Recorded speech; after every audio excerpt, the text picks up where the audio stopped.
बुराई व बुरे लोगों का संग कभी ना करो। पूज्य गुरु जी सच्चे रूहानी रहबर पूज्य गुरु संत डॉक्टर गुरमीत राम रहीम जी इंसाफ फरमाते हैं कि दुनिया में बहुत तरह के नशे हैं, जैसे कि चरस, हीरोइन, स्मैक, भांग, धतूरा, अफीम, शराब, मान बढ़ाई का नशा, राज पहुंच का नशा, अकल चतुराई का नशा, जवानी का नशा और काम वासना का नशा, जिनमें कई सारा दिन इसी के बहाने ही घूमते रहते हैं।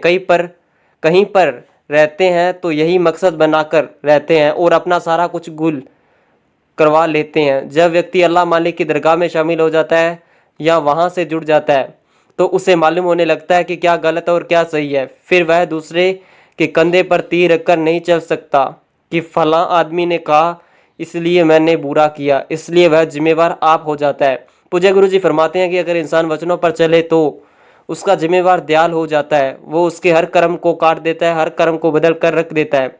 कोई भी आदमी किसी को गलत करने का कहता है तो चाहे वो कितना भी पूजनीय हो, वो बहुत बड़ा गुनाहगार है। अगर कोई पूजनीय आदमी गलत हो तो बेहिंता गुनाहगार हो जाता है और वह कभी भी नरक भोगता है, वह भी नरक भोगता है। इसलिए न किसी को बरगलाओ, न किसी को अपनी बातों से लेकर आओ, न गुनाह करो और न ही किसी से करवाओ। यह नहीं है कि आप अपनी पदवी का फ़ायदा उठाओ और लोगों को बरगलाओ, उनसे गुनाह करवाओ, बुरे काम करवाओ। इसलिए बुरा कर्म है, करता कौन है इससे कोई लेना देना नहीं है। यह कर्म की धरती है, इसलिए कर्म बुरा ना करो।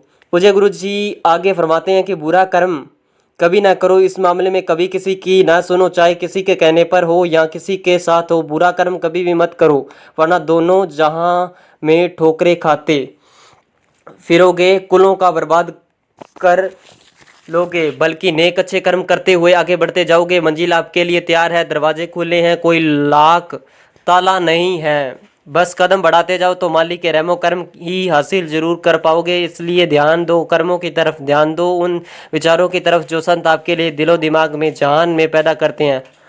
उन लोगों को की छोड़ो जो आपको गुमराह करने पर तुले हैं। उनका संग ना करो, मजबूरी में करना पड़े तो सिमरन करो, भक्ति इबादत करो, ताकि उनके संग का रंग आप पर ना चढ़े और आप मालिक की दया दृष्टि के लायक बन सके। धन धन सतगुरु, तेरा ही आसरा। धन धन सतगुरु।